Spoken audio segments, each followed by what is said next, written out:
Ele fao la o e o lo uanga wana o Yesu wana o Yesu e fao la o e o lo uanga ama fa'aola o e o uanga fa'aola o e o lo uanga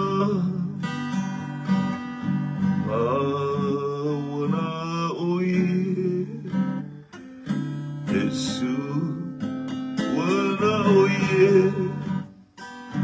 Yesu le fa'ao la o e o lo uanga le fa'ao la o e o lo uanga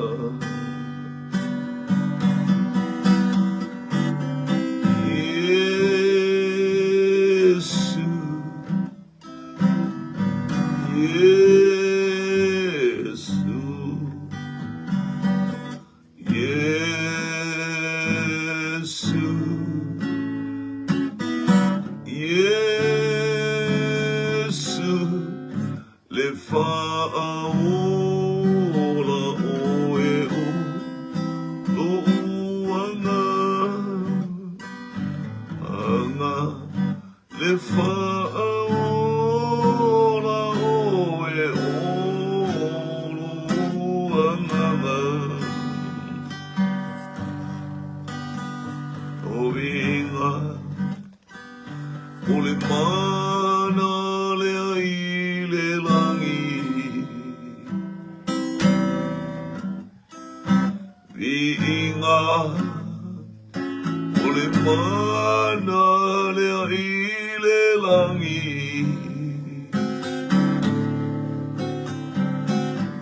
inga o le mana e tatala Pai totoa ile tupu o tupu Inga ole mana le ile langi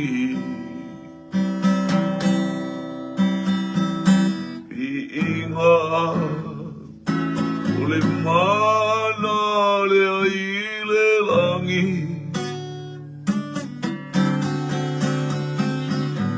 inga ole mana e tatala fai totoa ile tupu o tupu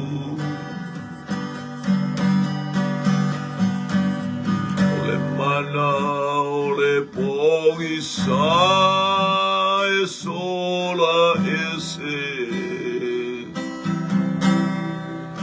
beata vi ia Yesu mafane ene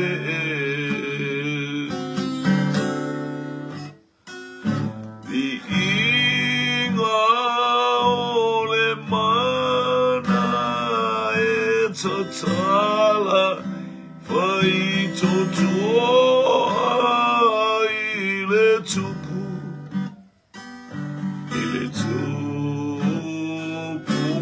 o tupu Hallelujah Hallelujah Fa'ane ene e fane ne inoe. E mamalu oe. Sili ese oe. Le atua le toma, le atua le alo, le atua le nganga pai. Famani e sili ese.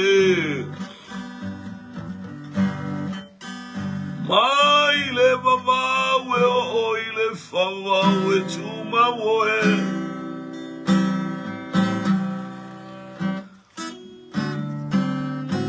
Inga male fane tanga. Hallelujah. Le atua nu, le atua ainga, le atua e kalesia. Le atua malo, le atua Samoa.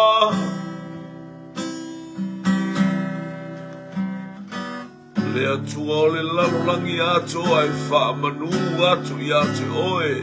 Maifu atu i ate oe taitai o malo. Hallelujah, o ali mo faipule. Tete musa tani mana au i lowi inga i o vae. E ala ia Yesu ke riso le ali o le ola.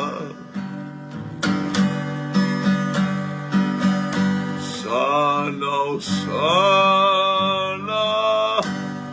E whamanuina e mai lea tupulanga i lea tupulanga. Mai lea tuluinga i lea tuluinga. Hallelujah.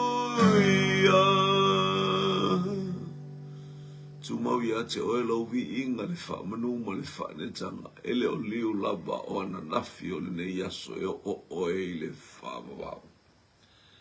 Wana o oe vi ia, wana o oe te tāu ia te oe le vi inga. Pana e whaia mea uma, ne langi ma le lalolangi e ifu atu ia te oe le lalolangi o. Ta maale nei tai ao, tu mau ia te oe lo vi inga le whaamanu ma le whaanetanga le loto o whaatai o lau whanau tai me fo i le amatango le nei vai aso. Ti ute ma whaiva mga aluenga le ngata foi leo po kalame i lunga o pe ngata whailangi au wale whamalo si a lau whanau. Au wale tu ua le bafuto futa whaatasi. Au wale tu ua le whaapoto poto whaatasi. O le whanau wa lau fio mai o mātou whasoa mātou i lo le aso ua taura lata. Ia vi ia lau fio ia pale oe le vi inga mala e oe le vi inga e mamalu oe ma sili e sila. Mau ia te whaftai mo le upu lau ngaina le whanau, profeta mai le whanau e ala. Ia lato wha evangelia whaftai fo, ia lato polo kalame whatatia le ia siva mo. Hallelujah. Hallelujah, mea umana lato la unga i le ia ala i le whatinonga o mea umata mala ua fionga. Pero feta mai o mātou whanau atali i mawhawhine. Au e ta ita ina e lea nganga pai o atali i mawhawhine o la uawhi. Ngoto mai o mātou loto i nau mātou ai o mwhaena i a mātou whanau nau whengai o i mai. Hallelujah i vi inga o la uawhio sisiva ma ave o lātou tino mo oe tama. Whaapaleina. Hallelujah mātou i ailele ia ia whaawau pia polo kalami sisili o whaama i te mai ele anganga pai i umea uma i lowi inga. Mantua penga te whailangi le neitai ao whamunia le ainga o le whatua tua. Wani mai o ani mana onga i tono ainga taitasi whaafilo a ia la uafio. Ia i lo wanga lei ma le pa ia la uafio i watu mea uma i lowi inga. Hallelujah, ora o Yesu lo mato wale imro mato fala malu oe sili ese oe pa ia oe. Amen, amen. Praise.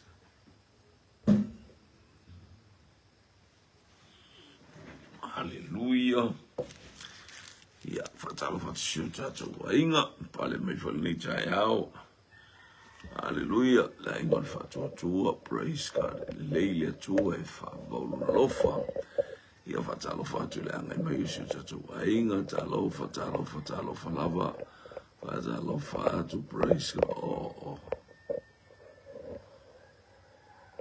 Hallelujah. Talofa atu talei mailo Marita Crichton. Talofa malo le soifua. Talofa tabita manu. Hallelujah, mai tonu o Marita Crichton tina mai Hawaii. Ia tavita manu le tama mai, praise God.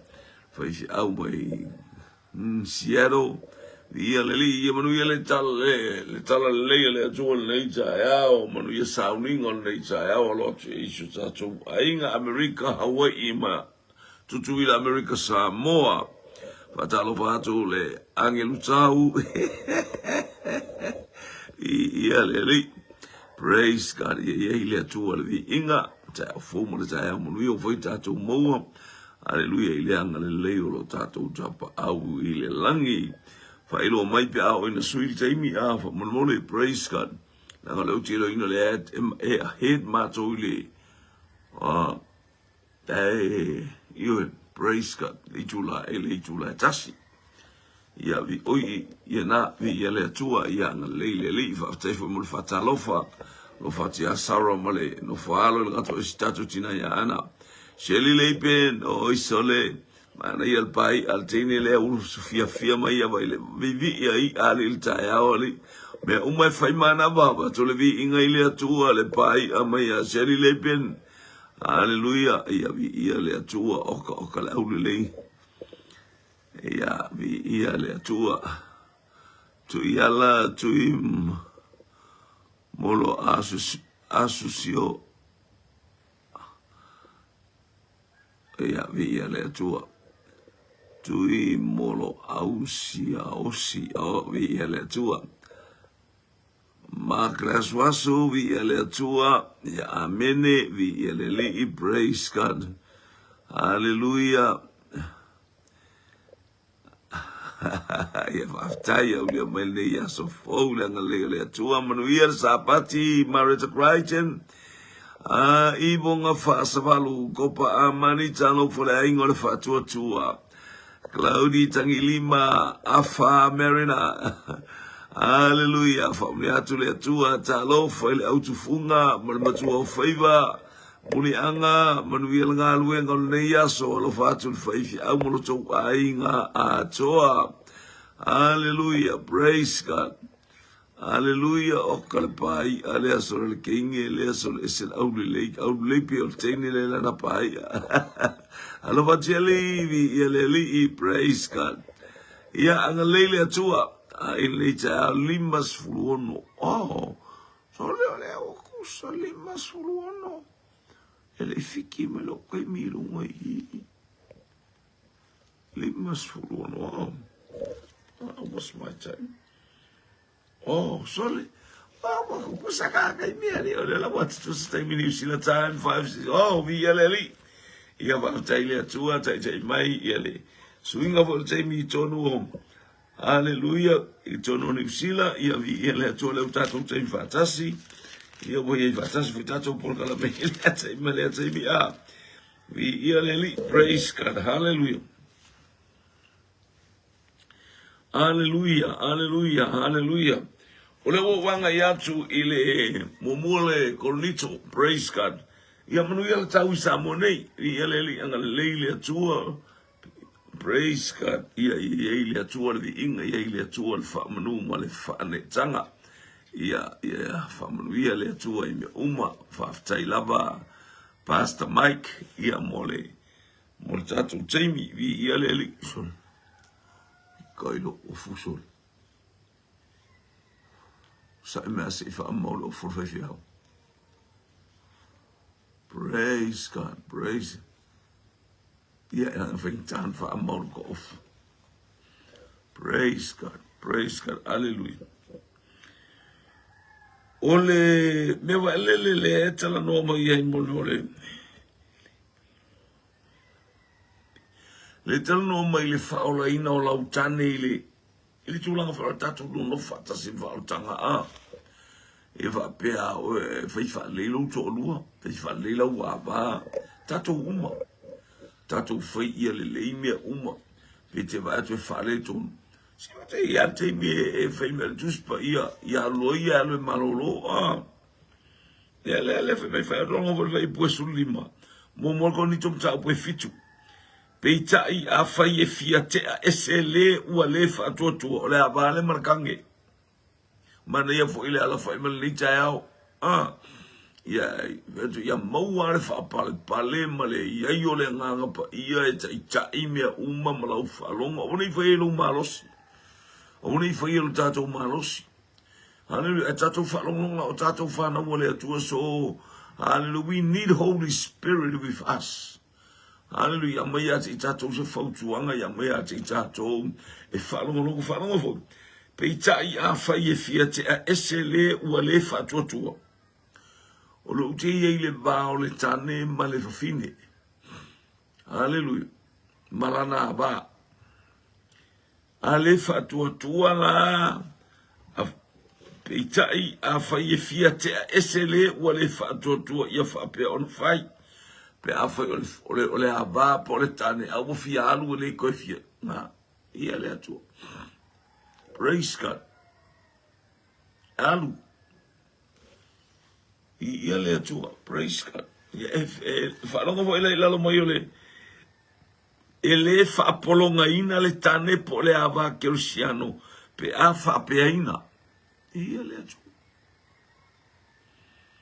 Hallelujah. Ia lau whanau lele. Il whanau wala watari ilele. Hallelujah. Nanono fumana fine soro kau vai se finge soro wa mea pua. So lo wa ise fine o mato la uno fo nei mato e tino mai ia o mato to e mafuta le leia ma ia o ka se polonga si o wata li fetu po mele fatalo io lo to atu le fa o mato wa impolonga o lo wata li ia lo fato ese fo ile atu o ano fato to failo to lo abo ko va ko mai ke kinga en fai me bom fai poi ponga te le na fai se ua tali im sol ai fai ua tu mo le fine mana skaidi hallelujah skaidi la ko sole praise God ia na fa pe ale no fai ua allo tama fo le divos fa tu ai o lo fa na o wani e tau fia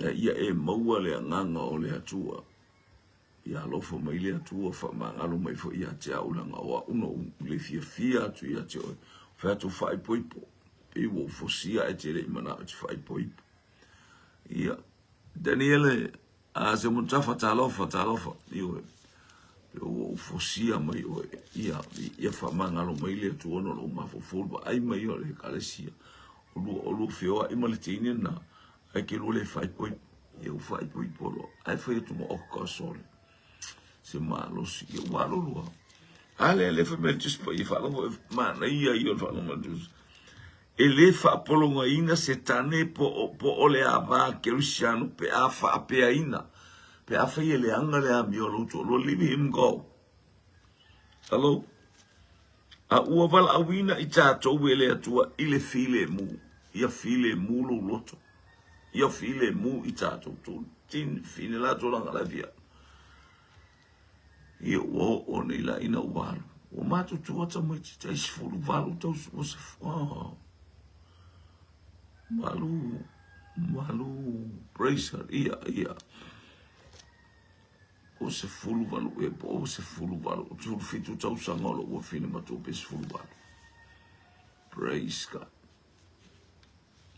Io vi ele tu ale o se o kwento da matuana io so o tu ai malisi o le tama o se fulu lima fulu ono kam o le teine la ua praise God ya io vai ne I tamaiti fa manu ia le atu I tamaiti o ma uma tamaiti kolisio samo I ele o le o manu ia o le atu o te ilo o le winga le tau whaitanga tai whale anga tātou. ole ainga o Israel. Ia e loa awhai te alu ese ma Israel te no whawhaani ale mai a se si tue ia Palestina mai. O Palestina ole mix blood. A o Israel, o oe ole Israel whaalea ngā. Ua taule mā lole atu o Israel. O oe ole Israel, vele o oe se Palestina po oe se skangako inga. O oe ole Israel, o fiu ole Israel.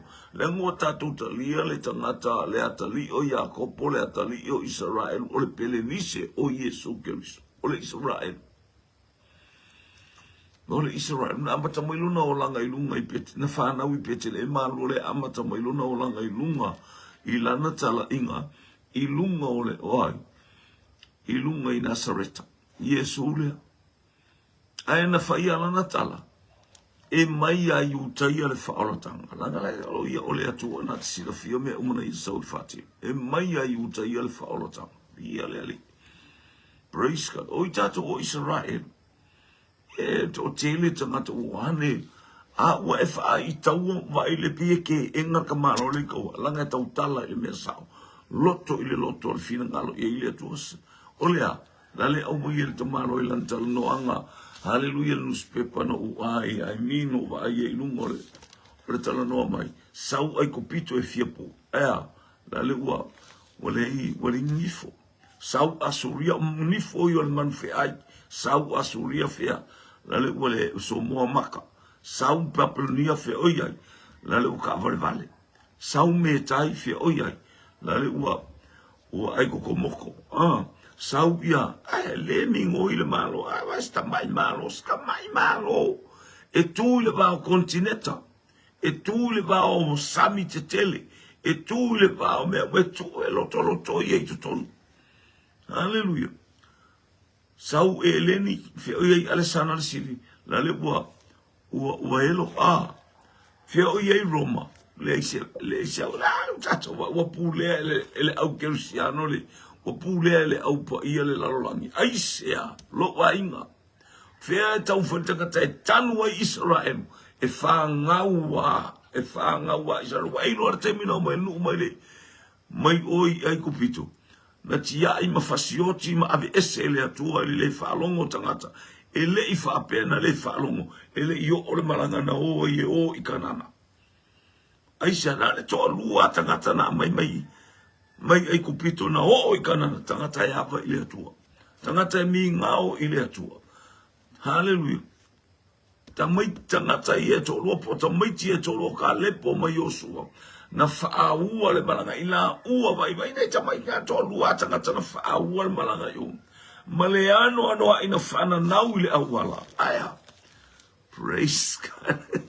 Te ilo pe tau whantangata e kipi sala elu pe whaleanga Israel e tupua. Tō tele tangata tau whaase i tono lau e kālesia mwhaaleanga i tono le e kālesia. E tupua le e kālesia langa le e kālesia le atua. Amene. Paul Masini, talofa. Masini, talofa. Vi ieleli. E tupua ngā rue ngā le atua. Ia tatou wawa ai leli. O le Israel, o le Israel. E le oise le panona. O le Israel, o le Israel. Hallelujah. Boai mai. E te alu esero i se situ. E alu se oli male. Alu se oli e whamau. Alu talia ke riso o le lio Israel o i o le urumatua le atua. O Israel o le urumatua. Lea o whaawau mai. E Yesu ke riso o ia o le urumatua. Praise God. O mea umavi leli. Hallelujah, te whamai o le whasio tangata o le nuuma. O mea uma ele i loa e lo uma whau ele i lo uma whau. Ai te iloa oe, praise God, o mai te mi lefa me le tusi a whalinga. Ua taua. Hallelujah. Ia lele i talofa mara tau lolo. Ia lele i talofa good morning for the tour. Vi ia lele il nei vaenga ole. Ni vaenga o tai au tato iai. Ia whamanu ia le atua ele alo atu o le for the tour mara te maa. Mara sunga le toi ina a wafo i sauninga. Hallelujah, praise God. Ole malo le atua. Ka talo atu manuia le tau whaingalo. Tu manuia fo ili sauninga. Ia mare whalafola ina le afionga pa ia le atua. Whaaftai fo I tatalo mai vi ia le li. Un tatou iai Israelu, vi ia le oa le Israelu. Oa le Israelu, se famelo o le Palestina, po Palestina is a mixed blood. Hallelujah. Ele ise ufa pena le tua o Palestina o Israelu. Hallelujah. Palestina o le mena faul tangata le ingoa a o Israelu. Fo mai ele to ingoa o ia Yakopo. Ingoa ia Israelu. O eva ele nuna avatu le nuna alto fitus fu avatu ola I tono o. Ola I tono is o ai kupito. Si tamai nu wana tu le nu na tu ai o le nu eta ua o kosena. E susulu le nu ulea. E malama le la mepa le atua le lalolangi to tonu ai kupito. Ala e matala mai ai o amala na o iai ele I to tonu ai kupito. Ele ai se mala ya faina ai fua le nu o le atua. La ngal fana o le atua. O le atali o le atua. Va pena I tato. Stai mi tato te sava vale ai le tonu ma le leo lau falongo. Praise God falongo o le fasio tangata ioe. Langa mai le atua ala ka mai le atua. Tangata le tonu tangata le falongo o tangata le ustaina na tau mai. Hallelujah. Na tau mai o lato Israel e fa mai o le sunako satani lato. Ai mala Marcus pai. Fa mai o lato o Utaya ai ai o le sunako satani. E tano mai tu sia falingan I e kalesia I lao te kaia. Le kalesia I filate faia. E kalesia le yel fato tua fo mai o tia mai I lato we ifo mai ya te. Ia mai tele o ma. Wa ifo uma malo ya Israel. Ole aisa la la yele atua. La yelo tato batua tato te fatua tua. Ele o ifo ya Israel. Ala ifo ile atua wa uma ya fola. E ifo me uma. Hallelujah. Praise kata o atua tusile po mongo mal tusile. O masa saya le kuspa ia. I loa la wale mawal kusile fiam. Sa ola. Ia usa ia. Tu se falinga mta upo tolu. Olon fai upo iwa mal fai pas yoe. To tele I lato fo mai o I lato o Utaya. Aile ai o le sunako satani. O te avatu I lato we ifo yato. Ifo ma yata wifo yato. E o le ona o I tato wa le matau tia o le atua. Sili ese le atua. Bo le atau fai o taka rea fai ti. Ngā tangata fai upu fai tala le kalesia. E tupu a le kalesia na ngolu o Israel. Hallelujah. O le ale polonga, o le ale whawhita auli e tātou te ola I to tonu le ngā luenga le atua e tupu a. E tupu a le ngā luenga I le ngā luenga le atua. Maria Kepu tala wha. Hallelujah. E tupu. Mai tala tuspa ia. Wa unei tau wa unei titi o le upule a Ioane le baptiso a tusilo na ni mawhauta I le maa moe a le atua. Na te ave ese le anga sala a le lalang. O ia e tupu pea. A oa unei e tau wa unei titi. E iti a tangata. E iti a le tino. A o kirisolo. Tupu pea lo na malo. O le malo e whawau. Misa mataua ia e tau mai mo leo tātou vai atu. Sa o mea e pule au le atua. Hallelujah. O le nu o le atua. O le aia le atua. Hallelujah. Praise God. Deanga ia to sane rivi le tupu asuria e fia kama ku ia Utaya. Aya. Na o Utaya na tamo e ai leise ie. Na o Utaya na usulu ai. Fia ola atu I oi. I tono ni neva le me no foi. Ai watu wana na whana u tipi le u. Ioe. Watu wana na whana u to e tipi le u. Wai alo le whaile tau tu umato was. Wala ka whana u tipi le u la tu toma. Ai sea. Lale. La mo koe o soai. La mo koe alu ai. Malama el ta ua fola le au tau. Se lau valu se fulma le lima afe. Ai tasi le angelu. Fatonu ele atua hoki umaka kai. Fa pea yo la mo le ai ma se autauna na tua e atu osol fanua o ka le fefe. Ngalu ale akani ele aka ele angel oi wo koe alu e ele ako. Oi wo koe pepe alu ki. Io wo koe alu amala akola ngung. Io eselmana io le atua William nai chalofa nei jaya fo. Io na o yutaya na pepe ai o ele ima faya e asuria na faise be na o yutaya na matanga ai vi aleli le atua le upule tati tala no el ni jaya. Hallelujah. O le famanu yanga le atua ile aba male tani. E tala no ile ava male tane ile teimile ole. Pe ai se fafine a mio leanga. E fai atua ele anga la na mio, fai atua ele anga la na mio. Leave here go. Ele a kamalo le anga la mio. Leave him go. Awane I ai famanu yanga le atua I atua. Hallelujah, pe afai te tatalo ma ta mo fai atu le ola ngale mo fai. Afai le fiano. Le tangata le fatu atu ala fai mai o le tane fatu atu li li wai fafini. O le fafine fatu atu li li wai le na tane li li mai le. Ai afai fale tonu ale ola ale o fai mai la utu spaya. Hallelujah. Pe ta ya fai fiatea esele wale fatu atu. Ia whapea ona whaia. Fia tea ese. Ko. Hallelujah. Talopa tawita aitu soa. Ia leli ilni tia ya oia te oe sea ba mio le leipo ia oe sea ba mio whapare balea po sea ta ba whafia poto po sea ba whafia teine. Ia leli whapena. Ai loa loe awane I polonga alefa mai. Pamai fai upu. Ele fa apolonga ina le tane po le ava kerisiano. Pe a fa pe ina. Awa wala wina I tato ele atua ile file mu. Our Father in heaven, call us in peace. Ia ile file mu o le atua. Ia ile angale lei o le atua. Ia ile pa ia le atua. Ia te o ia te muso se tasi. Whalongo le taya. Hallelujah.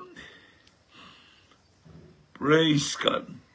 Ele mai loa e oe le ava. Pe whaola ina lau tane I ate oe. Ma oe fo I le tane pe whaola ina lau ava I ate oe. Aia e awane I whapete tulia ona u whapea ua. Wa e fiu. No. Ia aine e fiu. Ai te fiu langa I ele mele te fia o soai. E I ele mele fia tata I ailo usa. Ele le fa fongo le to e abele upole to e fai mau fiufi o le a mi o le anga ne I abele upole to e fai mau fiufi o le a mi o le anga le mi o le anga o la ele me la o le bana e na esikia ale mo kangolo abakule upule ale to e ke o le bale fiu e ka mo fai ala nga fiu ko fai la e se o me nga fai la te fai le lu afea malis kamano ai fai to luo te mano fai tu Yesu le fine ia alula e mai malo tu alua io se fa oso quelle o ia o le oso mai ai e che fa vale o vole alula che o sa fai minha cara io ala va Yesu ala bom e abakule vai pe alua mai lo ko na sa o le ele so ko la fia 5. Olega que posia ba Yesua e aka Yesua que ele aka ku posi oi ai mana ia ele posi se pe la o mi al fine le io ele so kolua ai or kaukala I falo ngo kwala la kaukala ala ele io le ola la tautala tu le ola la tautala le malama e pupula pe alfa ata me uma le sila le atua I lo so I formula ola kalo fa le figa samba I vale sa oi e toa 5 tane sa ia te oi. O le fo i le te luano no fo, la le ai oi ka mano kwa ia me la ia. O le sau ala e oi ka malo a le ka ai unga le vai. So se mea lu e wapo pole le ka malo ai sea. Ele se alu se fe au le lei. O le so ngako no mui a oi. Vai o so ngo mea o ngala o kege. E se fo ele fika le kege lunga. O le to fitu le ona to lua o Yesu. To fitu le o to lua le ka mfa ia maua Yesu e fitu. Ana maua loa i. Ola loi le ola e whamawau. Fia ni to lua wa ei ai. Fai pia. Ai sau ia Yesu. Sau ia Yesu. Se i fasa o loto oi. Se i pupula atu le malamo le ola. Se i pupula atu le lale lei o keriso. Se avatu ia te oe le whaola tangamoni e te soifua ma o wolai. I ia le li. Mana ia si whamawai oi. Soli, ole ke risol sangatale. Ui. Ole ke risol sangatale. Alo ulo alu le ako. Ole fo yo ya te oe. Ele sautane. Sa oe 5 tane na ya te oe. Sa ye sa ya te oe. It's already had. O fo ina tamalo lo mo lato ie masa sa ya te oe. Hasta malo fo ile ete fataunga al termine. It belongs to someone else. Ole me afale ale si ai nga kalo fire lile me afale ga baie varwe popoli ale le wa male pele pel kuaya ga baie ku ile kokori ase vai e vai le woso ia ilunga le ole me ku kokoa. Ole ka ngo ku koko sa taliba talofa fikulo ko luol fa fingele le fa pe wo mo wa i so alu mo alu mo show to luala ta to tala no ai osso mai bel fa malo e o ma bai o e fa kulo logom ai la kama ole kanga kale wa mo el kala lo palo ole ke lo fe ai ko wa mi anga ko fa lo ko kala e ko wa mi anga e fa pe nga me uma ko pogilo nguku e fa ya ko pogilo nguku e kapogia fa ko yo wa so matua kalo fa ka malo kinga inga e fa awala inga kinga inga ole ka mo le ka ai ol fra kala fa le ka ku le ka vale ili amule atinu talofa ele kele o be fa sala be yo be a telo ai fa taile sa wa vela na saule fai pela na utunga vai e wa mau ai se mea lele wa sau le tamalo no fitu le wanga fikanga merka malo no fitu le anga le ato toa le ole atua ole ato toa le o por kala bele ato le numero ato le utu du ngole vai wa te il fai atu e ono me sai ai tutu asa e 5 mea tutu asai ai o tama loa la te nofo o le to lu o le stene la le tangi a ka finile ile fale ale fasa sala pa e lanta to watu le mele o le mele a haleluya o ina i lo e fa o la ina la utane ia te o ina i lo e fa o la ina la wa ba ia te o le anga le mafua anga le abua la ina e mana o e tuli lo to lu pe wa e au mai le padle al tus pa ye pitai a fa ele e fia tea esele ua le fatua tu wa ka ua ka ngaka ele fa ko ku aya o le avatu ele atu o le vai po le atu ngai testinga oi la ngai te mi tofo mai le atu ya te tatu yo tatu wo langa le anga wa e sau ile atu le utango le tu tala mai le langa le anga le se e ko facinga po a mai po le ua mautu ala lau fa mo le atu po lo mautu lau tamil sanga ile di ia lele ale o sa wai mai ha so wa ver upo le tua ma mete la filafi ai o la o leva na ilo loto ta mano o leva na ilo loto le fafine lele Haleluia, le te lua mingo fatasi a o mata la o le fafine, a o mata o le tamalo. Wa ese kia I maka, wa ese kia I kala, mai o talantus pa ia o tala mo tamalo loa a ati. Ia kala fafine I wailanga le usu se fafine, e usu le tamaloa, ai a fai ua usu le fafine le lua ainga o se ainga maka ngā.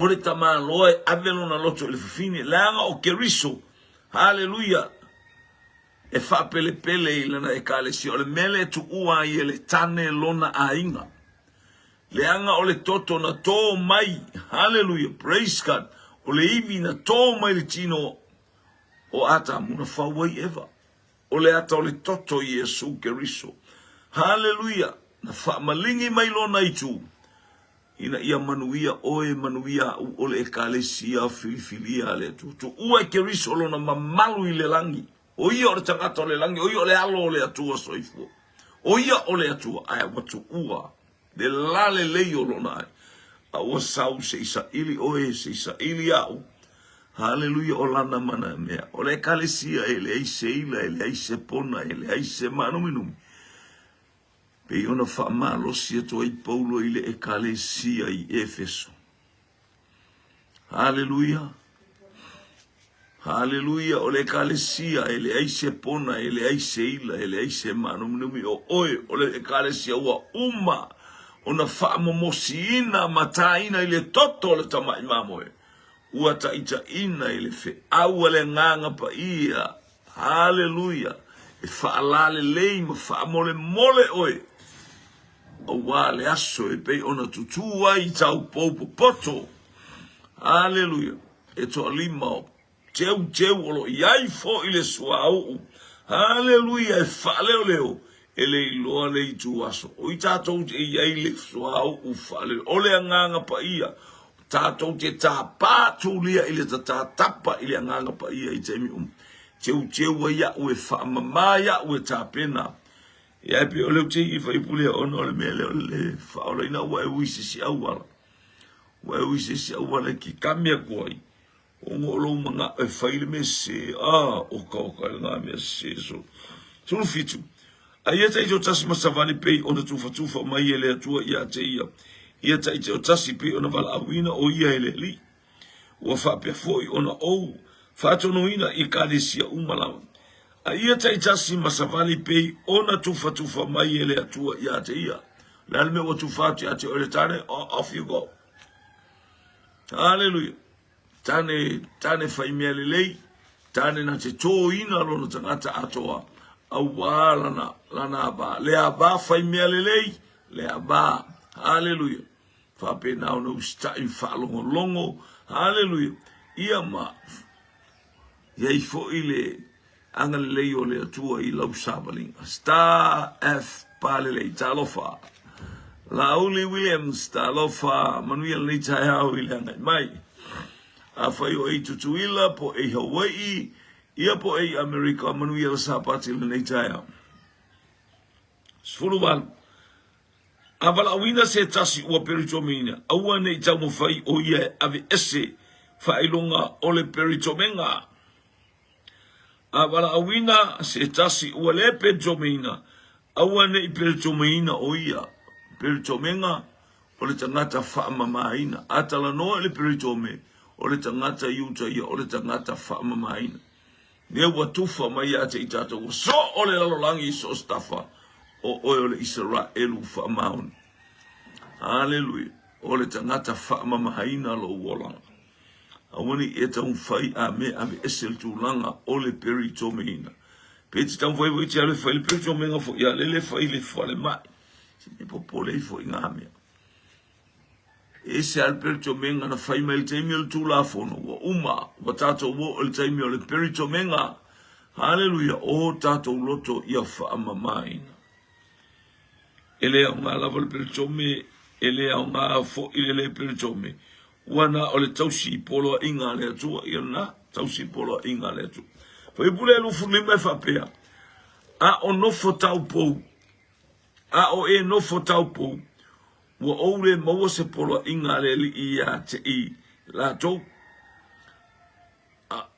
a o te ta watu lo ta ofi o a foi ualo fangia eleli o te fa maoni ai o la o ta ofi foi ele leile na mea ona ole faina ta iona pone ele leile na mea ona ole faina ta iona pone ele lei foi ile tangata pe afapea so le tala noa nga e tangata le fai pui po ta posa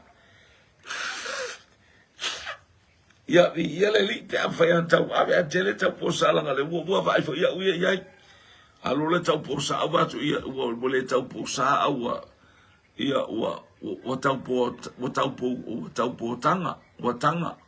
tanga tau po lungo vingo fai ko luor ka po bo ai tene o e tala i o i le Monike ia au fapena ele vape e tu uan tala wa ngale ICC e kalesi e fasaina le faia ba na ole e kalesi le popi ia le tu ele vape la o se me utile mfino no tau fi au tu fa na ta o cha choi ngale mai polo ya konito e kanga kala kula i mai fasal faia ba fasal noftane ia le kula isa o mai ele ta o mai polo ale sa wa le utato lo mai tono le kalesia le ale cattolico Roma ia fasa ile fasa i atangata o fasa le finga kolu ai o akawa ku ia o to mingo me martini hallelujah a siri mai ya tau ia fino to o to ia te o vi si pfia praise to le fortasi a mo ila talofa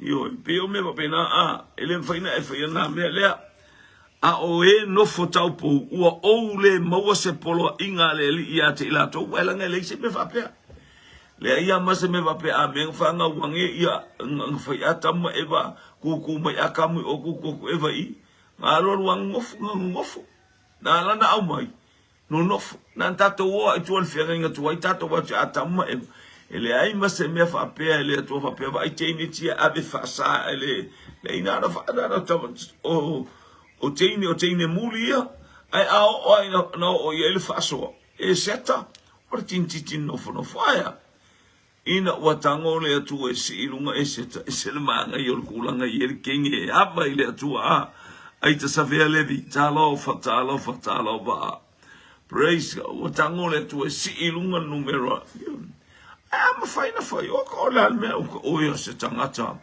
vi ia le li ma walunga vi ingo le tua ia te o e malau tapena ngai ale fa mai a o e no fotau po ua o le maua se polo inga le li ia te ilato ua o langa le ai se polo inga il tuspa ia e fa pe mai ai hallelujah awana i fa no fo ia no fo te ine le ia io ele fa pe la Mariana no fo le ia le io te mia e o ko fa ba le ngo ko i kama vele io atu fo itama la Maria la to pe fefe tama yo e Aisha o tine esel tau safia esel faitu ngane o mo mai te lo e pe faitu ngane o fefe yo kama ka ku kala ku ya o se ba na stanga ta fo e sa u esena te le lo o e sa u le tau fa santala ya to ta ngata to nu uma tamor to nu o le alo lo fa Aisha te faitu ngane fai mai se tala ele fa pena tala stu ngane tu fini o te fai tala fa pena hallelujah ia tamole ta o lo to ma ole aingo tato ana e te sa e tala mai fa pena i lo bai ia ke ia le wa io e ser mana io tala a tine popoto i Maria le yo no te mi ana la wa ta no ya Maria le upole tu wanga le Maria le ta no le fionga le tu hallelujah o la fa fionga le tu e to le tau po fa na o mai ele tini fa na o mai tama ele o se tini fa ele fa pe o fia sana fa na un fa mel tus pa ia e to le fa ta anga e to le a mulilua e to le no, the only a virgin. Hallelujah. We are pregnant from Holy Spirit. E tole taupo. E se malama le fionga le atua. Mani lo sa tu resa talofa. Vi ia le il nei tai au. Famni atu le atu le ngai mo le ainga manu ia for sapati. Ia te o tina fa ftai talo malia losa kuresa. Hallelujah. Ia le li. Ia le atu. Le fo mai le atu e to le taupo. O le taupo e to. Ele taupo e. O teini ele stane. Ele ilo se tane. Ele ilo el teini ele a. Ele i usua i ma Yosef teini ele el teini na to ai. An whalinga nā lea tū ai. Wha maoni. Ia le li. Le mai paulo ele i whaalongo ai se mea mai lea fionga le tū. A o e no whataupou. Ua ou le maua se polo a inga le li i a te ilatou. Ele i whaalongo a paulo o whai se kala mali tuspa ia. I ona teimi o le tū la fono. O mai ai se tala ele teini o le a. Hallelujah. E o e whaia mea, yes, o ia malo, inai. Hallelujah. A o te ta watu lo ta ofi. O a o foi walo fangia eleli. O te wha mahoni ai. E ka umeina ngal whelela ka malo ale. Ta o whelela ka upakele. E se korua. Nā le au na ile atua. Wha mahoni anu ele mga ui e se korua. Hallelujah, le fa pe ono ole o intende pe aya elo yeso no fa bona al pa wal me au na ile to e tai pe la to telo ila to ye o fa pa kele au na la to ia ai o nei pe ole pa tele vai taun nei o tele na fia fai to lua o la ta fi foi ele leile na me ona ole fainga ta I ona pone ele lei foi ile tangata pe afa pe la foi por manga ia pe fa pele o langa ai ina ua e noa lau filinga male atua ua e loa au auna ile atua male loto. Hallelujah, praise God. Ua notia e oe ile ava aua ete sa ili ina ia tatalaina. Ua tatalaina ea oe ile aba. Aua ete sa ili se aba. Ai wilama ina e fai poipo ete le anga salai. Na ele no tia oe ono se aba pos. Aya. Pion mele I tangata ia e fasale alu e fai tolu. Ale ufai mai. Ua notia ea oe ile aba. Aua ete sa ili ina ia talaina. Ua ta talaina ea oe ile aba. Aua ete sa ili se aba. Ai ui lama ina e fai poipo. Ete le anga salai. Ke le anga salala ngole me tauna e fai. Fai poipo. Praise God. Pe o la tauia o fai poipo. Hallelujah. A fai foi e fai poipo le teine e le anga salai o ia. Ai o ie o whapea le puaponga I le tino. Ai o te fia whasauina o tou mai ia mea. Praise God. Ia mai ia le whatonunga ma le whamanga ia te I tātou ia I tono le. Tono ia te I la tou le whaipoipo ma le lai manao. A ola ule nei e whai atu ai. Le au soe ua I titi o na aso ua totoe o le nei o e ua whai ava. Ia peise I ua le whaiaba. Amen. O e ua whaiaba. Ia peise I ua le whaiaba. O lea. I ere ua nau I mea o lalolangi mea o le tino. Aya. Ia nau I le ali. Aleluia. Ua ewel te mina whaiaba. Ia kopo I le aingola pana. Famai e pe ia ele. Aise ele o alua e mawhau se ava. La lo ma fo la nga lu nga la fai e ma wai tin. Hallelujah. Alua ia yuta le va ma o. Fiele me la tatia ile la fula mo ai. Ele mo ai ma vivi ile atu pe o ta vita. Pe o ta vita. O nai fa fine ia wanga le anga ina. Hallelujah. Le talal tus pa ia mata o pe lua suma lua mo le Samuel lua su lua. O tangata matitiva, o tangata faina loto, o tangata ioe. o tangata ena fai ma au tau o tāwita. Ia leli. Ta ave tāwita fai ma na au tau. Ia le atua nei tai au. Anga leile atua. Talo si lao sio. Moira tupou ta alofa ta alofa. Ia le atu. O fa fine fo ila na maua e tāwita. O fa fine wa tia i eis tangata. Wanga le anga i eis tangata. E tango tāwita mai fai mona tolua. Amini. Ei konua ka malo tāwita. Ai lunga te whapena, ai lunga u te whapea. O laule nei e whai atu ai, le au soe, ua iti o na aso ua totoe. O le nei o e ua whai aba, ia peise i ua le whai aba. Lalo winga o le tala o e ua whai aba, ia peise i e le o whai aba. Tato ia o whai aba. Ia whailo whaiaba ma whaiaba e manguia ele ainga. Whailo whaiaba ma whaiaba le lei ele o whaiaba whabebesi ele ainga. Pero e ke alu ka o lo ki ngā o lo ko lua, o lo ka mā o lo ko lua. O parents. O uso kua ngange. Io sa le whape ngala wami. O lo bika i kua ngange o hana. Aia. O kau whapupula o tamata soli. Ele oa o se fai aba pe a fai o kele alo fali mo ule. Ma ele oa o se kele si angori. Oa o se kangaka e alu se ori. Leo langa. Langa o ke alo fafapiko. Ola o pele tua ngane o lo tolua. Ola o pele uso o lo tolua. Wele ka was fai aba. E ka wa o le uso e tua ngane o hana. E tau fai a o tua ngane o na yuso si o tolua. E fa pena foi lo tolua el mato ai. Ana tortina ale ole ai na o hana e tau tala me fai o mato ai. Ana tu foi. Ele o se alu se fine no ftan. A se fine no fotane. Ai se sa o loto.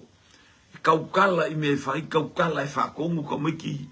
Kaukala e fa kongu le ainga kaukala io ele ole ki nga ingo iskan kai fai me ai ko ki fa sa o ma ko nga ko wo ko feo wa isolo ele fai ko sa nga ku pe fai ia me ai ako ai on ku me fa lave ko ai nga ele fai nga ngofo e fai uma me la mal fai ngo vinga ai io es el mane tau tala si mato ai nga le vai o lo vinga na ta ele no fotane pe o fai aba ia awangi i ka ua os pena e fa fela e ta wa o fa ya ba a ta ngola e liu i lo wa lofa atu ta ulole o luxo ta ulole o le ainga e ta se sa va ai lo tu tala va ai o me fai oh wow how God is good all the time o le lo fa na o le tu ya te ta to wi me o me vi le li family ya tu le tu ya te o ni ta o manga le ya tu le tu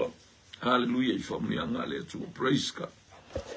Hallelujah, saulole fa yu pule tosu. A oe tau faitangi. Oe tau faitangi ia peise I uale tau faitangi. Oe tau fai oli oli ia peise I uale tau fai oli oli. Oe fa tau ia fa peise I uale maua ni mea. Oe fetangofi I mea le lalangi nei. Ia peise I ua le fetangofi I ai. Awa ole amamai atu le tu o le lalangi nei. Ioe.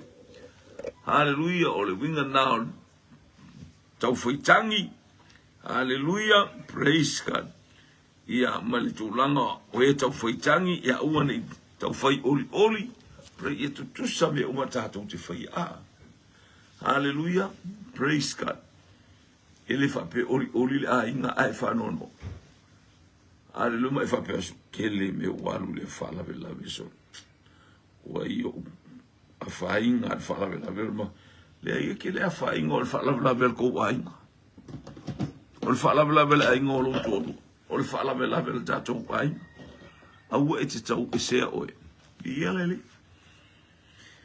Fa wo tato pokala me le asota ya o fa mi atu le to pata je atu so I fu mo tato gola le asota ya tar su malu le ya uli a wina wel tato pokala me ai mai no e mama o le ala fa tailo wa inga mo lo ma futo mai manu ia fo ile alo atu tato a inga America Hawaii tutuila Amerika umanisi tafalo langi o mo mai o da sane mo oto ia ile anga le o le upo le to fa la tele mo itato le nganga pa ia fo ile vi inga ile to tama fa mo ia lo wa inga ilunga upenga te failang ta fe mangalo fa mo anga le nganga pa ia wa iva mal malama ina ia te imato lau lava fiongo le sulu yo mato vai le malama yo mato wala no Yesu amen amen amen.